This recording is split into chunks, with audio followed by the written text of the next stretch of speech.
எல்லாரும் சொல்கிறாங்க வாழ்க்கையில் முன்னேறணும், அப்படி பண்ணணும், இப்படி வரணும், இப்படி உழைக்கணும், இப்படி வரணும்னு. ஆனால் ஒரு ஆப்பர்ச்சுனிட்டி வருது நமக்கு. சரி, நம்ம இப்படி நினைக்கிறோம், உழைக்கணும், எப்படியாச்சும் முன்னேறி வரணும் நம்ம நினைக்கும் போது ஒரு ஆப்பர்ச்சுனிட்டி ஒன்று வருது. ஆப்பர்ச்சுனிட்டிக்கு என்ன சொல்கிறது, ஒரு வாய்ப்பு வருது. நமக்கு ஒரு வாய்ப்பு வருது, ஒரு ஆப்பர்ச்சுனிட்டி எனக்கு நமக்கு வருதுன்னா அதை நாம் பார்த்து அதை நாம் பயன்படுத்தி அதிலிருந்து எப்படியாச்சும் முன்னேற பார்க்கணும். அந்த மாதிரி தான் இப்போது நான் இங்கே இருக்கிற இது என்னுடைய வண்டி.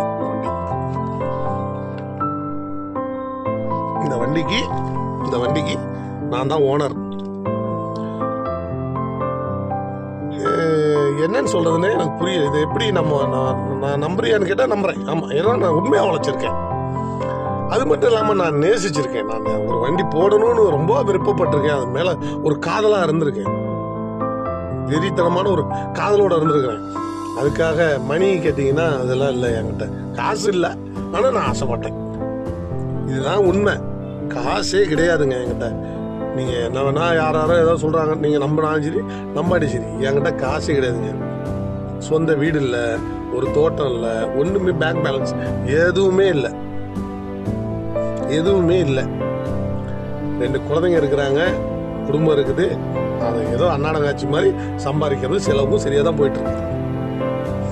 ஆனால் இது இயற்கையாகவே எனக்கு ஒரு ஆப்பர்ச்சுனிட்டி கொண்டு வந்து, இந்தா நீ என்னமோ ஆசைப்பட்டியே, என்னமோ பெரிய ஆளாக நினச்சிட்டு இருக்கிறியே, நான் என்னமோ வந்துருன்றியே, நான் வந்துடும் பண்ணிடுவேன், இந்த வாய்ப்பை பயன்படுத்தி வா பார்ப்போம் அப்படின்னு எனக்கு வந்தது தான் இந்த வாகனம்.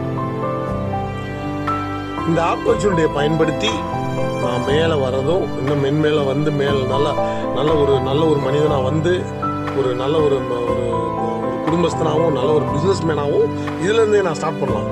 நான் ஒரு பிஸ்னஸ் மேனாகவே மாறலாம். 1 10 ஆகலாம், 10 100 ஆகலாம், இல்லை அந்த ஒன்று எல்லாமே பண்ணலாம். ஆனால் நான் இந்த ஆப்பர்ச்சுனிட்டியை விட போகிறது கிடையாது.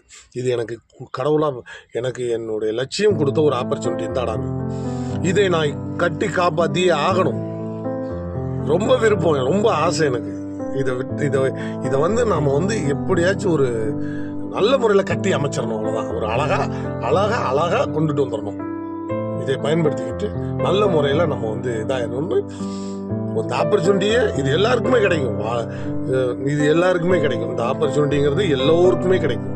அப்படி கிடைக்கக்கூடிய இந்த ஆப்பர்ச்சுனிட்டியை உண்மையாக மதித்து அதுக்கு மதிப்பு கொடுத்து அந்த ஆப்பர்ச்சுனிட்டியை பயன்படுத்தி நம்ம மேலே வர்றது தான் பார்த்தோம்னா கண்டிப்பாக நம்ம வாழ்க்கை நல்ல முறையில் ஒரு செட்டில்ட் ஆகும். நன்றி.